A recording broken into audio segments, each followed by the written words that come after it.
Hello and welcome back. This is Susan Milner, also known as McCartney Green. We are on book number 14, Such a Time as This, in Jesus' Name, chapter 22. It is January 23rd, 7:30 a.m., Thursday morning. Mark Adams' home, Newport Beach, California. Mark Adams hurried down the stairs and scooped 4-year-old Emily up into his arms. Well, hey there, my little munchkin. Good morning, sweetie.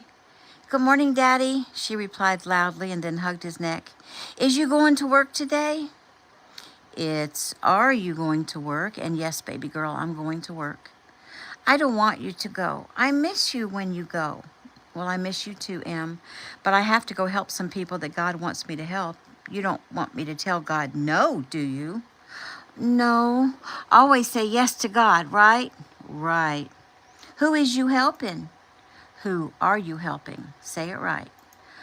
Who are you helping? She said loudly. Mark chuckled. Very good. I am going to court to help a man that somebody told a lie about.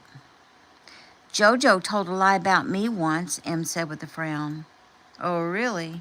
Yes. He said I was being mean, and I wasn't. Do you think he was just teasing you? She shrugged. Well, I guess I'd better have a little talk with JoJo, huh? She frowned. I think he was probably just teasing. Mark nodded. Oh, okay then. Good. He walked into the kitchen and set her at the table and turned and kissed his wife on the cheek. Hello, Bells, he said softly. She smiled sweetly. Good morning, honey. Breakfast is ready. Where are the boys? Well, Ryder left early to check on Naomi and the girls before he goes to work, and Logan had an early rehearsal time for the spring musical, and JoJo got a phone call and stepped out back for some privacy.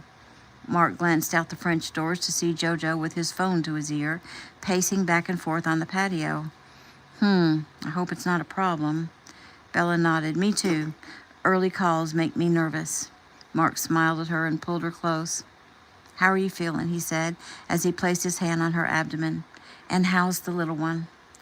Well, the little one is doing great, and I have an appointment Monday. He frowned. Oh, I can't go with you. I have to be in court Monday. I'm accompanying our newest attorney to county court. Bella nodded. I'll be fine. Breeze is going to watch Em. He smiled. Bells, do you remember when you told me that you made up stories in your imagination about you being married to me and Breeze being married to my brother and all the things we were going to do together as a family? Bella smiled. I do remember. I was so in love with you, Mark, but even in my imagination, I had no idea that things would be as good as they are because, Mark, I am so happy. And I love you, and I love the kids, and I love my family, and I love God. I don't think I could be any happier. Mark smiled. Well, you'll realize when we stand face to face with Jesus, that is when you'll know true joy. She grinned. I can't even imagine how wonderful that will be. Contentedly, he helped her carry things to the table and sat down just as JoJo came in the door. Oh, hey, Dad. Good morning. Good morning, son. Is everything okay? JoJo nodded. Was that Ray Lynn? No, sir. That was Dr. Fisher. Hold on, Mark said, and quickly blessed the food. He raised his head. So, Dr. Fisher, your old high school principal? Yes, sir. He just called to ask me to speak to the seniors in the spring before their graduation. Speak to the seniors about what? Mark asked. About life, about not giving up, about adjusting when things don't go your way, about being strong and not letting failures keep you down, about working hard at something, giving your all, etc., etc., Mark nodded. Are you going to do it? Well, I tried to tell him that I'm still young and making mistakes, and I'm not sure that I'm the best one to speak. And he said that first, I'm alumni of the school, and that is a big deal to the kids. And then he said he's watched me preach live stream a few Sundays and has also seen video of my teaching at youth night. And also, as you know, someone posted the video of my talk to the team before the Rose Bowl. And he saw me speak at the Keno thing that was held at Ameritech a few weeks ago. And Dr. Fisher said that there was no one more qualified than me to get through to the kids. And so you're going to do it? Yes, sir. Mark nodded with a smile. Good. So how are you feeling about your life? About how things have gone down? JoJo sighed. Well, if you're asking if I'm disappointed, the answer is no. I'm excited to see what the Lord has in store for me, but I'm also a little confused. I've been praying so hard and it feels like God doesn't want to answer me. Mark smiled. Oh, he probably doesn't. Huh? Well, sometimes when you don't get an immediate answer, it's because God is wanting you to develop some patience or some faith or do some research on your own or some work on your own. JoJo nodded thoughtfully. Mark went on. He hasn't abandoned you. He's there with you, watching you, walking next to you while you work on it. Okay. Or maybe it's just taking a little while for everything to come together for you. You're having to cook a little, simmer a little. You're not even halfway through your rehab. God is with you. Trust him and be patient. Yes, sir. Thanks. It's weird. While Logan and young Eric were trying to figure out what they wanted to do, I thought I already had my life figured out. It seemed my path was clear. And now Logan is about to be a big recording star, working miracles on lives through his music. And young Eric is about to be a big film star, working miracles in lives through movies. And I'm the one who doesn't know how I'm going to make a living.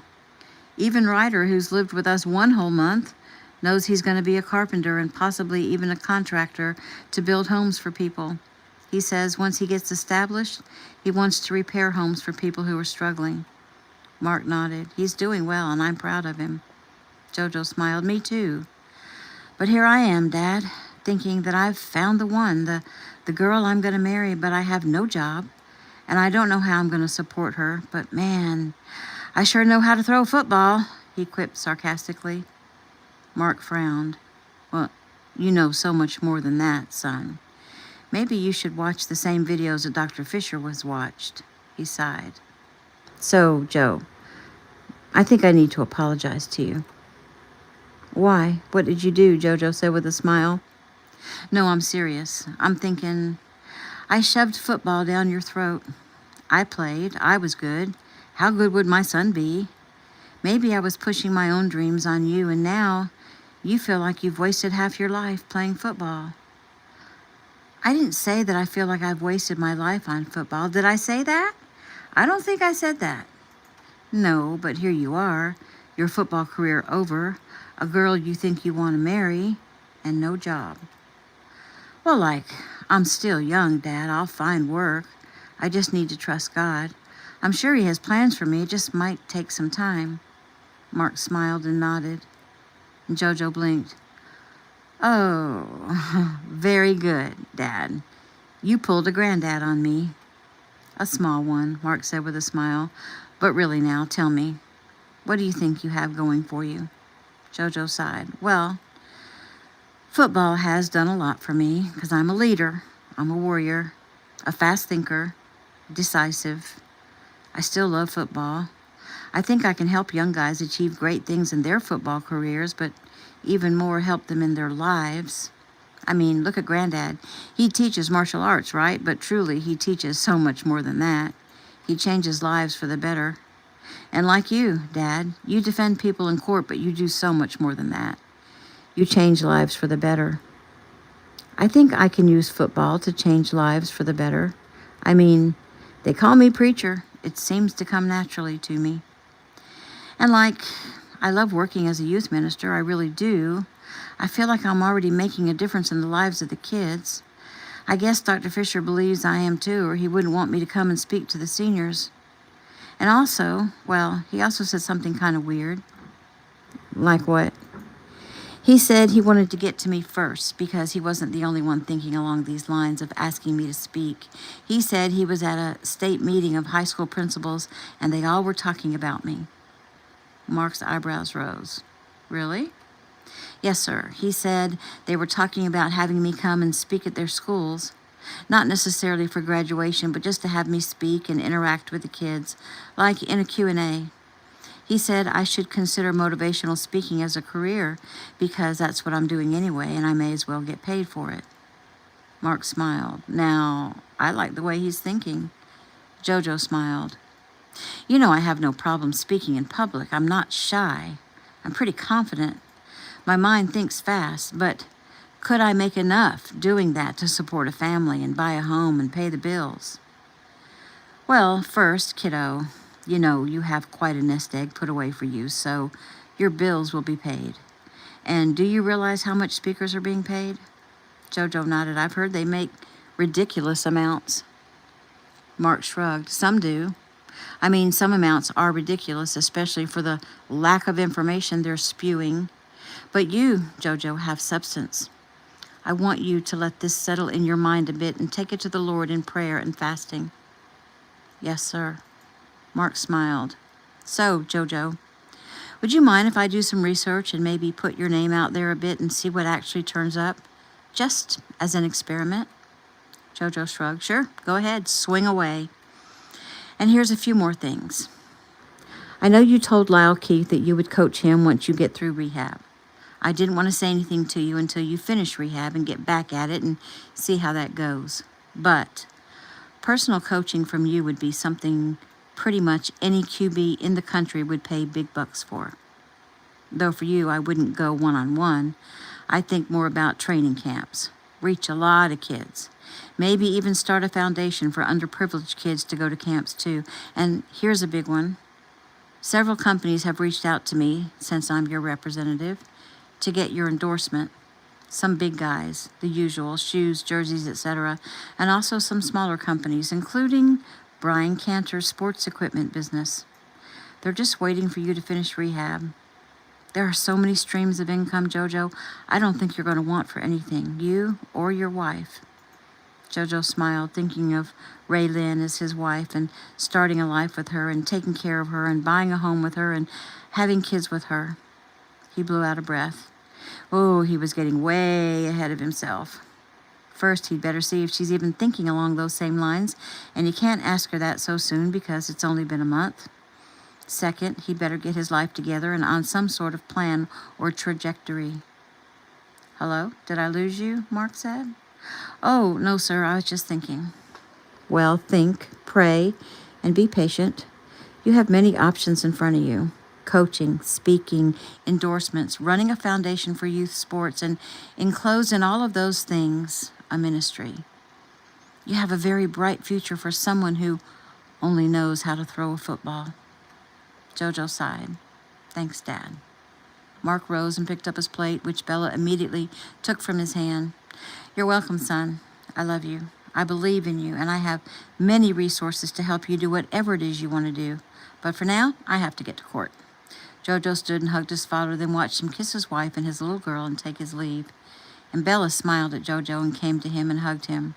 Ah, JoJo, my sweet boy. You are going to be a huge success no matter what you choose. God has big plans for you, I'm sure. Trust him. JoJo hugged her hard. Mom, over the past almost 10 years, have I ever told you how much I love you? Have I told you how extremely grateful I am that you came into our lives and loved me as if I were your own son? I never knew a mother, so having you as my mom, it means the world to me. And I love you, Mom. I don't know what I'd do without you. Bella smiled. You are my son, JoJo. That's how I think of you. And yes, you've told me many times. And in case you didn't get the memo, I love you with my whole heart. And when I see you and Logan together, I feel like falling to my knees and crying tears of joy and praising God. And then when I see you two with M, I don't think my heart can contain the joy. I love you, JoJo, and I don't know what I'd do without you. I love you too, M suddenly said loudly, making them both laugh. And JoJo sighed. Everything was going to be okay. Trust God. Trust him. New scene. It is January 25th, Saturday morning, Main Street, Pine Forest, Georgia. Just as Sawyer emerged from his very hard workout at Apple Martial Arts, standing on the sidewalk, he shook hands with a few others and watched them take their leave. Sighing, he looked across the street and toward the corner where the Sawyer home stood, looking a little ominous.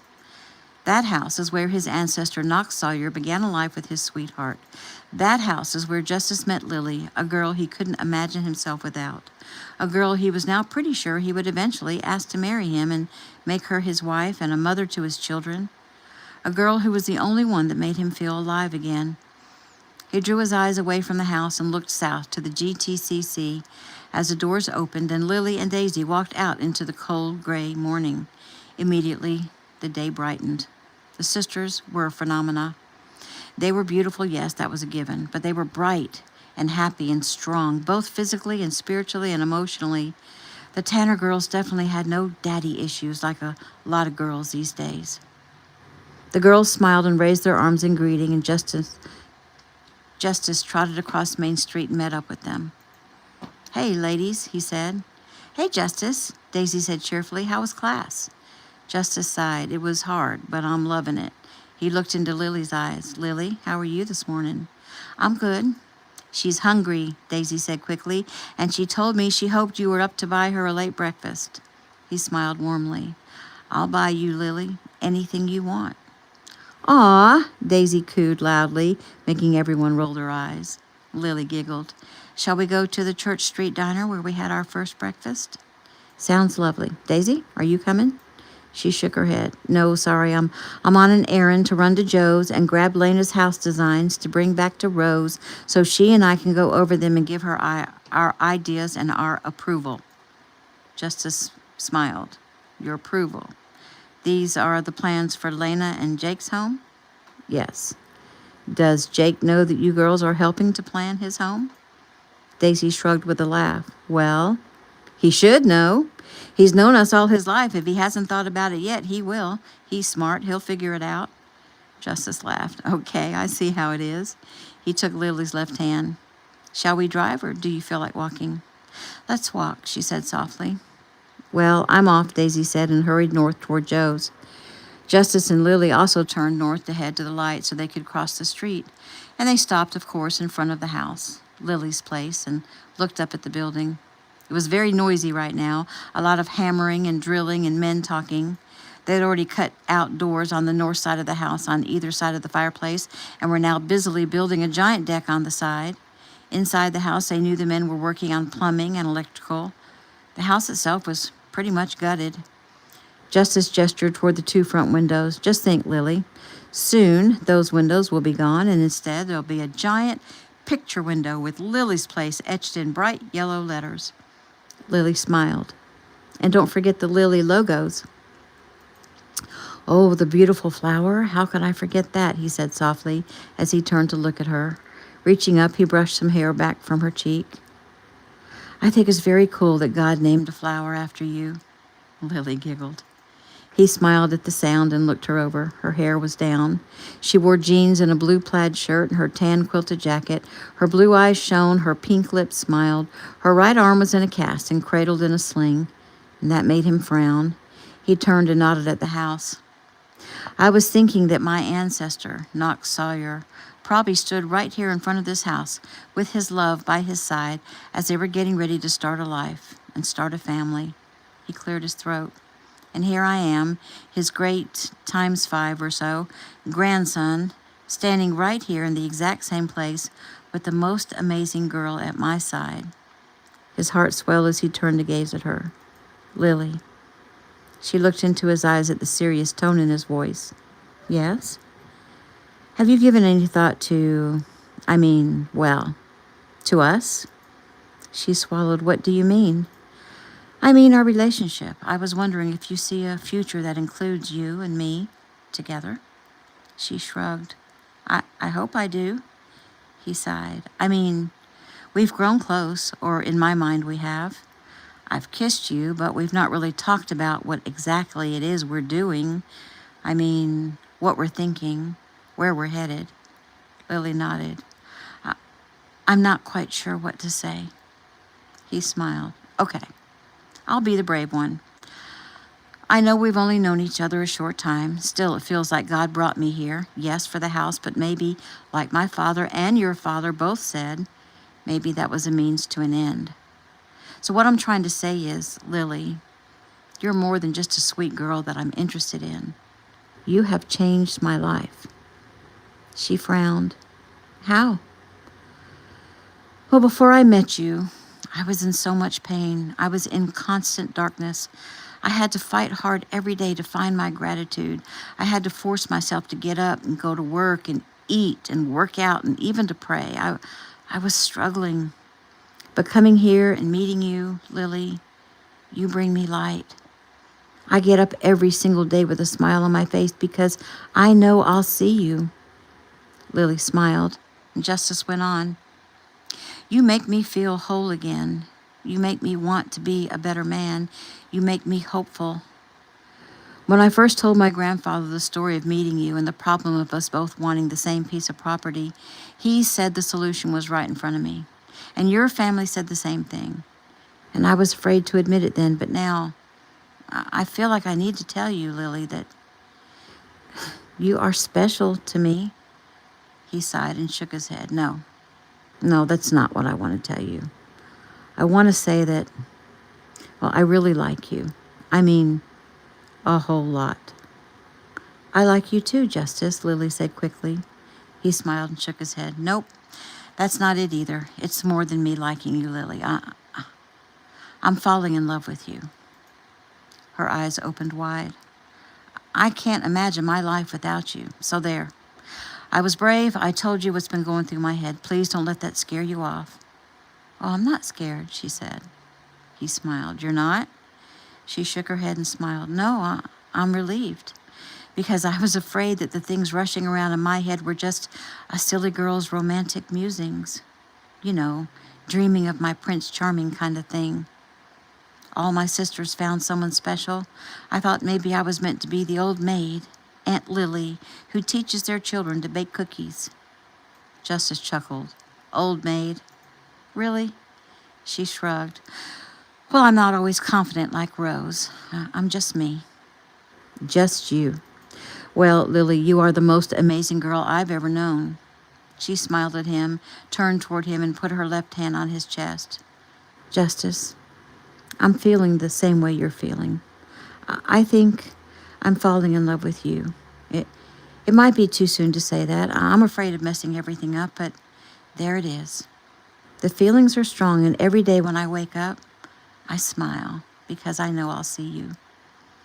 He covered her hand with his own. He bent his head and kissed her right there in front of the house on the small lawn in front of the double windows.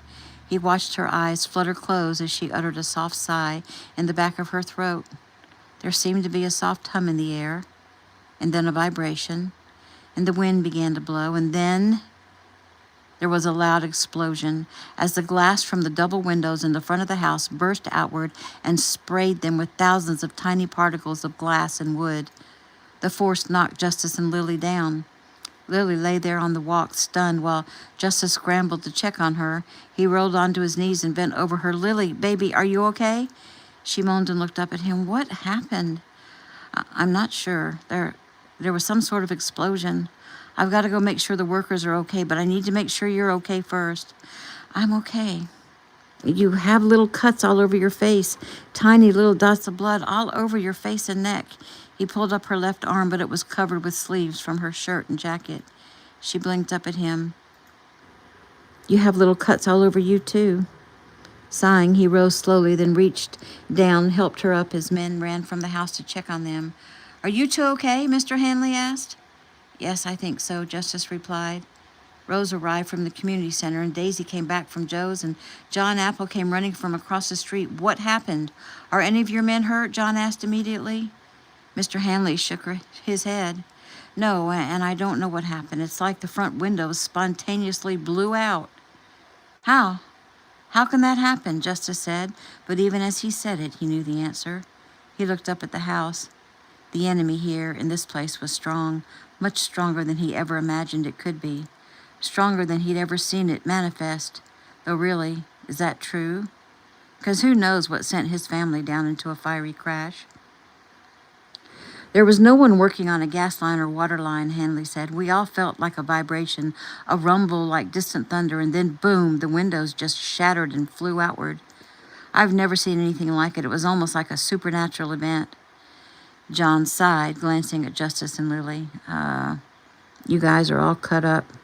Justice nodded. We were just standing here, looking up at the house, talking over our plans, and then I kissed her, and then the window blew out at us.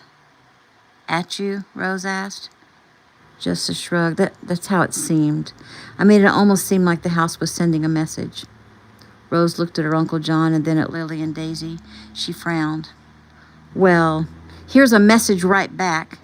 I rebuke you. I rebuke the evil in the name of Jesus Christ. Do you hear me? I rebuke you in Jesus' mighty and powerful name. Be gone, she yelled. Mr. Hanley looked confused and nodded at his men.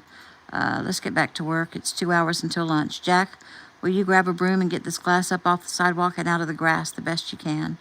I'm on it, the man said. The rest of the workers went back inside the house. Mr. Hanley nodded at Justice and John. Hey, I've seen this before. Remodeling some of these older homes, especially it seems the ones in small towns, it stirs up some stuff. I don't want to say what, but some people call it a haunting. I don't think that's what it is, because I'm a Christian man, and I know there's sometimes a darkness that gets stirred up. Justice nodded. Are you quitting on us? He asked. Hanley shook his head. Oh, nope. I'm not scared. I got on the armor of God, but that don't mean the bad guys can't get in a punch or two. Y'all need to be ready. We all fight this battle together. John Apple nodded. Hanley, we appreciate that. And we might be in for quite a battle, because demons are real. We will win this battle. Light is stronger than darkness. Right now, though, kiddos, I suggest you get home and clean up those cuts. Justice nodded. Yes, sir. He glanced at Lily. I'll get you something to eat at the inn. It's okay. I'm not hungry anymore, Lily said. Justice, if you'll just take me home, I feel really tired. I just want to rest. Rose and Daisy frowned. Justice nodded and took Lily's hand. My car is just across the street. He put her in the car and took her straight home.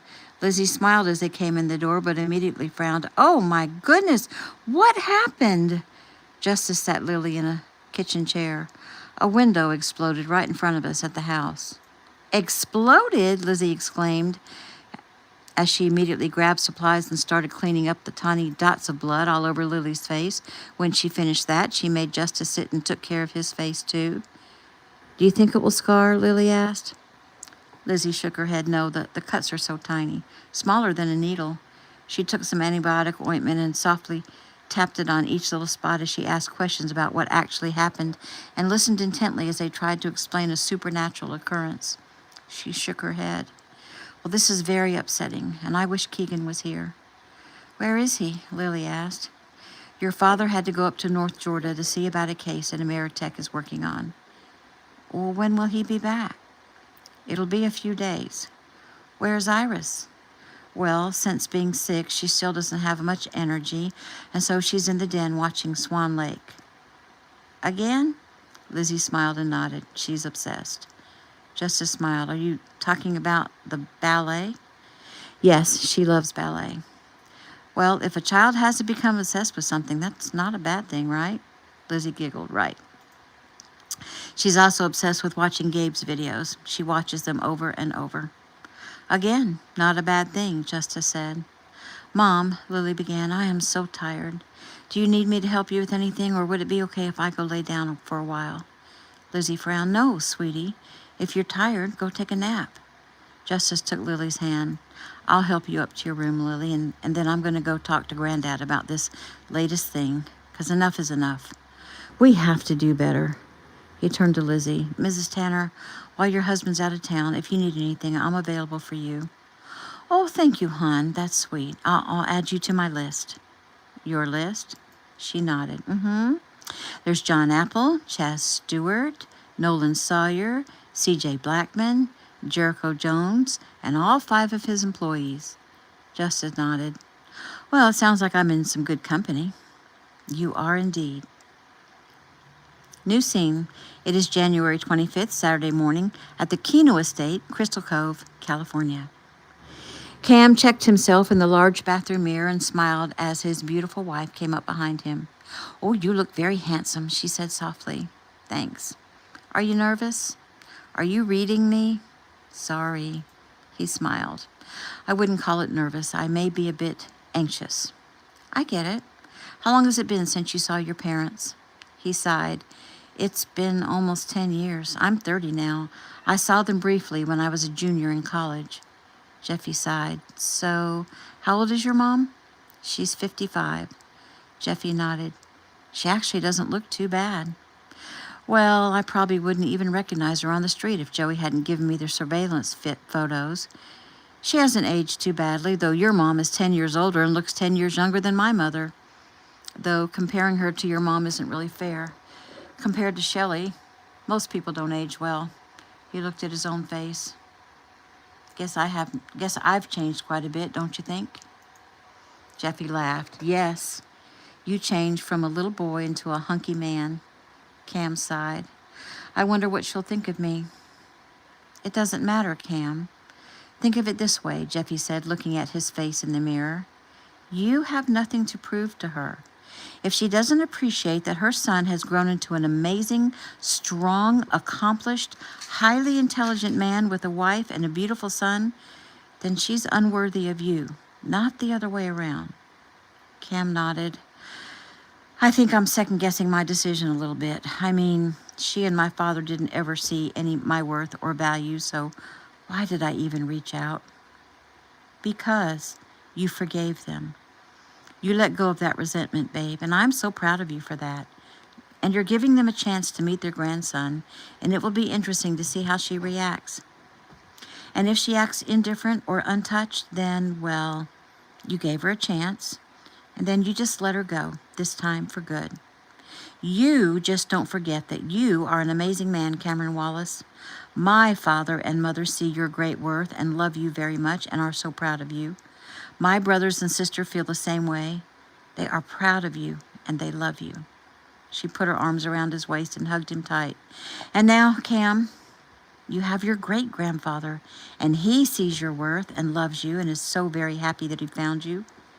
Your parents are an anomaly. He turned around and pulled her close.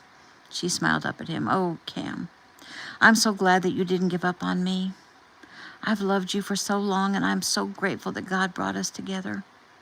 You went to extreme measures to make sure that you and I could marry and be happy together. And to me, you are absolutely remarkable, brilliant, and amazing. He chuckled. And you're good for the ego. She raised her head with a thoughtful look. Ah, well, she's here. Jeffy reached up and gently pulled a few strands of his hair down over his forehead. There. So cute. He rolled his eyes. He leaned down and kissed her. I'll see you downstairs. She nodded and watched him go to Eli's crib, softly touch his son's head, then turn and leave the room. Cam trotted down the stairs and saw Eric coming toward the door. She's coming up the drive, Eric said calmly. How you doing? Cam nodded. I'm okay, I think. Eric nodded. You have nothing to prove. This test is for her. Has she changed? Has she become more aware of others' importance? I'm proud of you for reaching out to her. How very gracious of you to allow her to see her grandson. Keep compassion and forgiveness in your heart. All he said times two, Billy Wallace said as he too came down the stairs. And Cam looked up at him and smiled. Good morning, Granddad. Morning, son. Cam shook his head. I'm still completely blown away to see you and to know you, Granddad, and that is something I've never thought I'd say. Billy grinned. I'm blown away too, but I'll make myself scarce, for now. I'll join you when I feel you might need reinforcement. Well, thank you, sir. Eric smiled. He was very grateful that Billy Wallace had come into all of their lives. The 98-year-old was a strong man. He was bright, light-hearted, intelligent, and filled with the bright light of the Holy Spirit. I'll just head to the kitchen to see my new friends, my new good friends, he said, referring to the Quinns. Eric nodded. Well, Shelley and the kids have gone for a walk on the beach, but make yourself at home. Will do. Eric turned and smiled at Cam. You ready? Yes, sir. They opened the front door and watched a silver Lexus pull up. Cam hurried down the steps to open the door of the Uber for his mother. He offered his hand and pulled her to her feet. He smiled kindly and nodded. Mom, it's nice to see you. You're looking very well. He thought maybe he'd give her a hug, but patted her hand instead. Cameron? Is that really you? Wow. I mean, you look completely different. How long has it been? He frowned. 10 years. Has it been that long? Oh, time flies, I guess. Well, you look all grown up, she said, and then looked past him. So, this is where you live. You didn't do too badly now, did you? You moved in with a brilliantly rich family. Good job. He sighed. Well, I didn't just move in with them. This is my home for now, and we are very happy here. Oh, yes, of course. I would be too, she said with a giggle. The driver popped the trunk of the vehicle and got out. I'll get it, Cam said quickly. Oh, dear, let him do his job, his mother said. Cam frowned and went to the back of the car and pulled out 3 very large suitcases, handed the driver a $100 bill, and nodded. Thank you.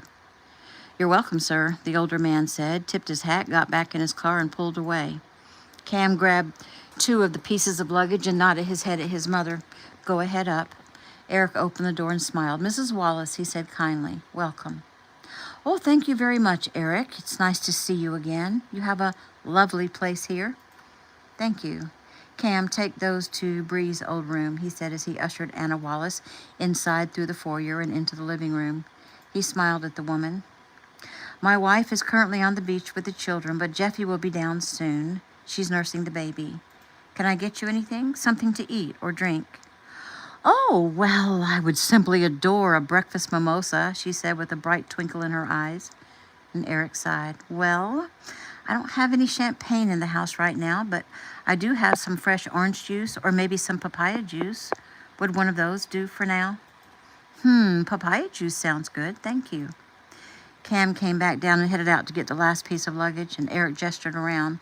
Please have a seat or have a look around while I get your juice, he said, and left the room. She nodded and walked slowly around the giant room, taking in the large chandelier hanging overhead made of wood and iron rather than crystal. She frowned and turned to the windows. The curtains were almost to the very high ceiling and were light and airy instead of heavy drapes. And she frowned again. The house seemed giant, light, airy, with no opulence. Simple lines, clean, but in her mind it was a waste. She was used to luxury, velvets and brocades and crystal chandeliers. She sighed. At least the foyer had one of those, and a marble floor. This room had hardwood floors with 2 large Persian area rugs of blues and whites and grays. There were 3 large sofas in a U-shaped setting. 2 were a light gray, and the middle one a soft blue. The end table seemed expensive, antiques probably. Sitting atop a large light tan square coffee table with drawers along all sides was a Bible, an attractive brown and blue clay piece of pottery filled with yellow and white roses, and a seagrass tray holding a giant conch shell and 2 pillar candles. Eric came back with the juice in a crystal glass. She smiled and accepted the juice and immediately took a sip. Oh, now this is delicious, she said.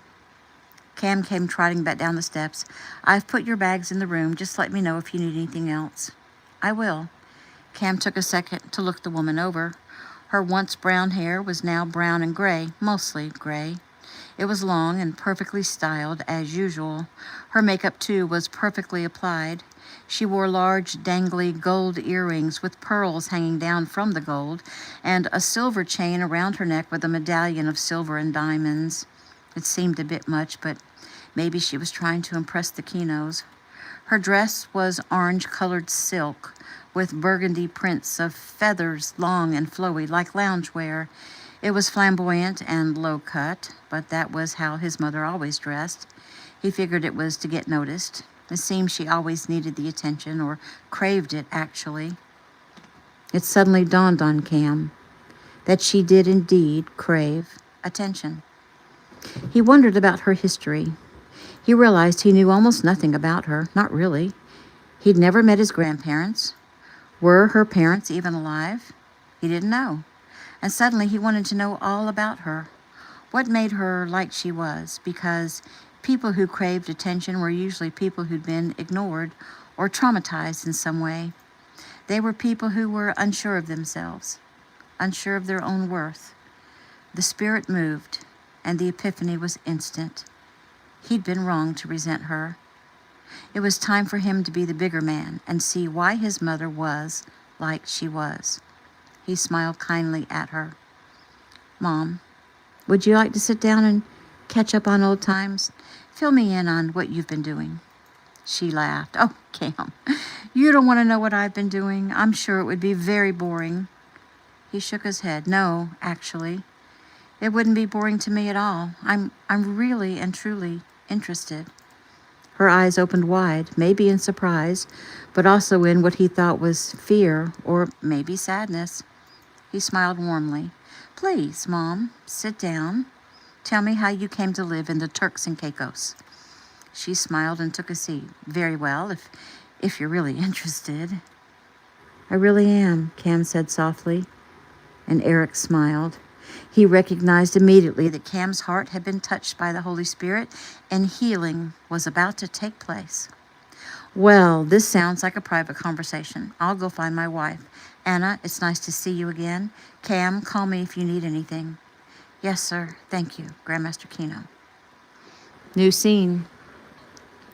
Cam and his mother, Anna, talked softly together for almost an hour. He learned a lot about his mother and why she was the kind of mother she had been to Cam. He was anxious to share what he learned with his wife and with Grandmaster Kino, and as he spoke to her without judgment, kindly, showing interest in the path her life had taken, he began to see her not as his mother, but as an insecure child who'd never known the love of a family. She was not painting herself that way. Cam could see that she really didn't understand that she had done anything wrong in the parenting department. She was simply living in a way that she'd been shown. He could also see that she was lonely and sad, though she tried to cover that up. She was living all alone in a small but very expensive villa in the Turks and Caicos Islands. She had some friends that she spent time with, but Cam could tell that she was bored and lonely. His parents' divorce had come after his mother had actually been seduced away by a Saudi prince, or so the man said, but she'd been duped. His father was actually understanding and forgiving and was now paying for all of her expenses. He'd bought the home for her. He'd bought a car for her. He paid her a large monthly alimony payment of $10,000, and that was large in Cam's eyes, but his mother was complaining that she had some expenses that needed immediate attention, which is why she wanted to speak to his father in person and why she'd asked Cam for the phone number. Apparently, his father handled all of the business with his mother through a paid agent who took care of everything. His father seemed to want complete privacy and seclusion. Cam, prompted by his great-grandfather and assisted by his good friend, Agent Jensen Deal, had just yesterday tracked his father down and found him, also living on an island. His father's island, though, was in the South Pacific, in Tutia, in American Samoa. Cam and his great-grandfather had decided that they were going to head down there and pay him a surprise visit. They thought about calling him first, but decided that Cam had already tried to reach out, and Malcolm hadn't responded. For some reason, his father seemed to be hiding out, so they didn't want him to take off and change phones. So they will take him by surprise and see how that goes. If not for Billy Wallace, Cam would have no interest in inserting himself into the life of the man who had no interest in his own son. But Billy gave him confidence to do it. Because Cam was now a man, not a little boy who'd been shunned by his parents, and he had the right to find out what was going on with his father. For now, Cam felt pleased to finally get to know the woman who was his mother. He was grateful for the opportunity and glad that he'd reached out to her. Cam smiled at the funny story his mother was telling about a feral cat that had decided to take up residence at her home and how she thought he was inviting other cats to the banquet. They both turned to look at Jeffy as she came down the stairs with an adorable, fat, almost 3-month-old baby boy in her arms. Jeffy smiled as she entered the living room. Cam and Anna both rose. "Oh, I hope I'm not interrupting too much," Jeffy began, "but this guy was really anxious to get to meet his grandmother." Jeffy smiled and nodded at Anna. "Hello, Mrs. Wallace. It's so nice to see you again." Anna's eyes opened wide. "Oh, well, hello, Jeffy, right?" "Yes, Mom, this is Jeffy." "Well, you are all grown up and very beautiful." "Well, thank you, Mrs. Wallace," Jeffy said smoothly. She moved forward. "Here, Cam, take your son while I give your mom a hug." "Oh," Anna said with a gasp as Jeffy handed the baby to Cam and hugged her. Jeffy pulled away and looked into the woman's eyes, and Cam smiled. He knew his wife was reading her and had probably been monitoring the entire conversation. He watched her now as she glanced back at him, her eyes moist with unshed tears. A brief frown furrowed her brow, and Cam wondered what troubled her. Finally, Jeffy nodded and sighed, as if in acceptance. Well, you look absolutely beautiful yourself, Mrs. Wallace. I love the bright color of your dress. It's simply lovely and has an island feel to it. Anna smiled. Oh, well, thank you so much. I think most of my clothing now has an island vibe, and I'm glad you picked up on it. Cam couldn't contain his joy. His Jeffy was so perfect. Mom, he said softly. He stepped closer. Let me introduce you to our son. This little guy, he said as he bounced him, is Elijah. She looked into the child's face and her eyes opened wide. Oh, my little guy. You look just like my Cameron did when he was a baby. Cam smiled. Eli reached out to touch Anna's face and she gasped.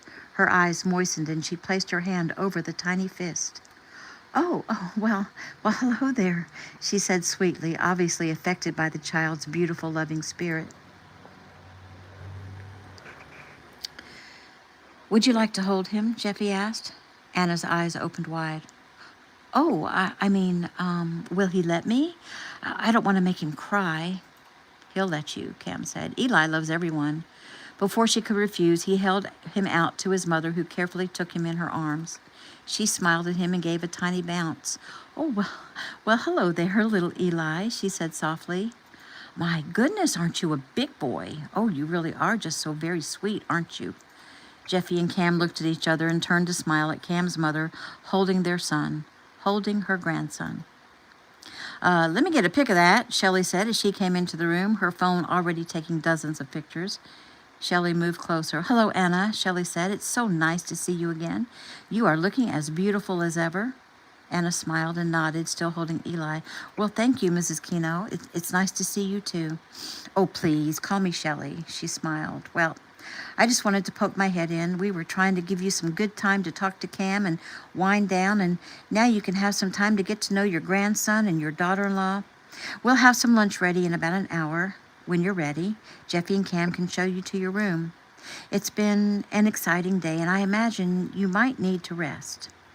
Yes, I think I do. Thank you, Shelley. You're so welcome. So the children and I will be downstairs working on some music lessons. If you need me, just call me, Jeffy. Will do, Jeffy said. The children? Anna asked. Oh, you don't know about the children? Shelley asked. She laughed. I'll let Jeffy and Cam fill you in. It's a crazy story. She smiled. And we also currently have some other house guests, Shelley said, and we'll introduce you at lunch. So I'll see you later. They watched as Shelley left the room, and Cam smiled. So, Mom, sit down because I know he's heavy. We'll talk for a few more minutes, and then I think Jeffy will show you to your room and let you unpack and rest. Anna nodded. Okay, that sounds like a good idea because I think the traveling and all the excitement is catching up with me. New scene, January 25th, early Saturday evening. The Moonlighter, Rome, Georgia. Keegan Tanner sat outside the club in what appeared to be a delivery van, listening to one of the 3 undercover agents that he had working this job. He sighed and ran his hand through his hair because it was Agent Merrill speaking. Emery, what are you doing here? You're supposed to be at your apartment with your mother, Agent Merrill said. Keegan watched through Merrill's body cam as the girl glanced around worriedly. She was the sister of the main suspect, Chief of Police Moss Hunt, and the daughter of the other main suspect, retired Chief of Police Darnell Hunt, and both were also there at the bar. 25-year-old Emery Hunt grabbed Agent Merrill's arm. I was worried about you. I'm scared. I'm telling you, Nick, you don't understand how bad these guys are. They'd kill their own mothers. Or sister, he said pointedly.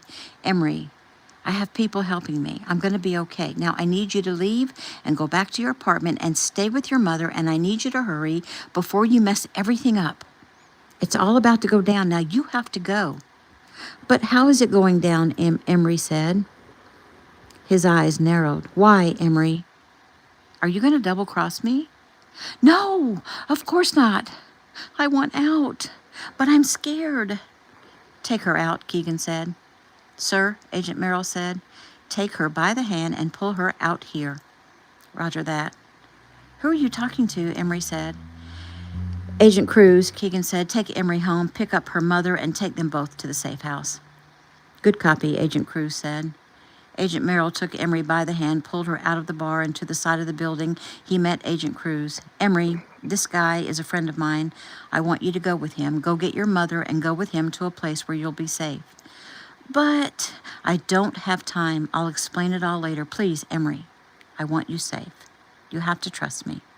She sighed. Well, when will you be finished? In a few hours. I'll come get you, I promise. Now go. Keegan watched as Agent Cruz put her in a car. Agent Pack, Keegan said. Sir? Follow them. I don't trust her. Roger that. Keegan spoke into his mic. Everyone check in when in place. It's a go, Agent Addison said from where he sat in a car just outside the city limits at the Rust Barn, an auto restoration shop. It's go here, Agent Turner said, just outside the elaborate home of the president of the local bank. Go, Agent Resser said, outside an old furniture mart that was now a supply house. It's a go, Agent Allgood said, from outside a judge's home. They reported in from 7 more places. Corporal, Keegan said, are you ready on your end? We're a go, Tanner. Keegan nodded. Let's do this.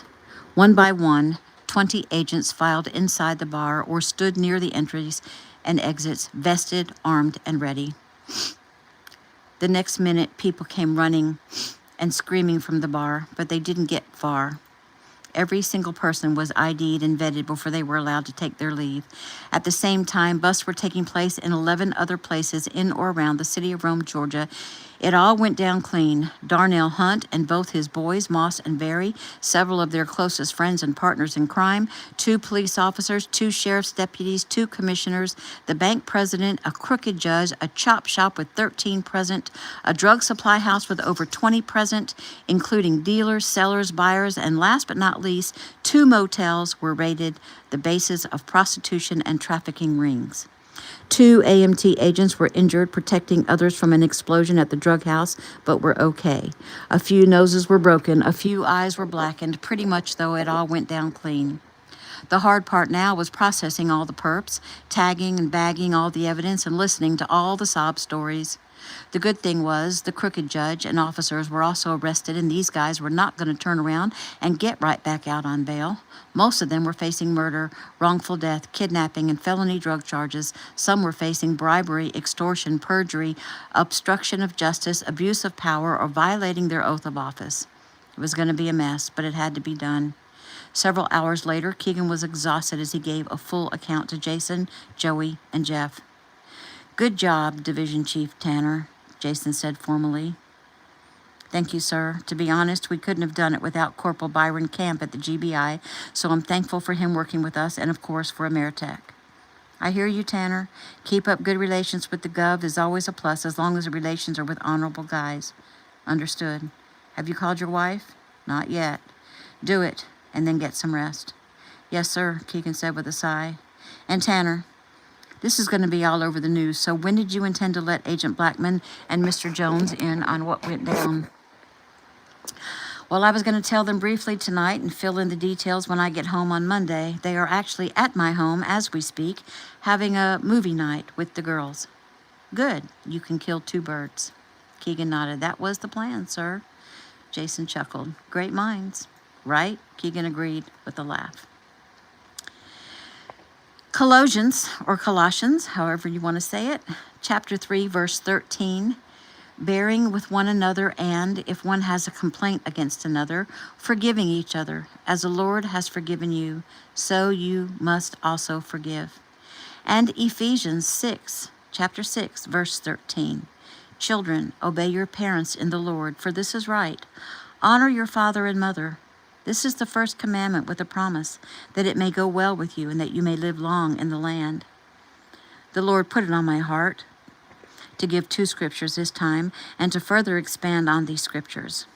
Because honoring our parents doesn't necessarily mean blind obedience, for we are not obligated to follow sinful commands. Forgiving our parents doesn't mean we have to approve of their actions. Our Father simply asks us to release resentment, let go of ill feelings, and give them grace just as we believe in Christ's grace for ourselves, no matter what we've done. And that is the end of chapter 22.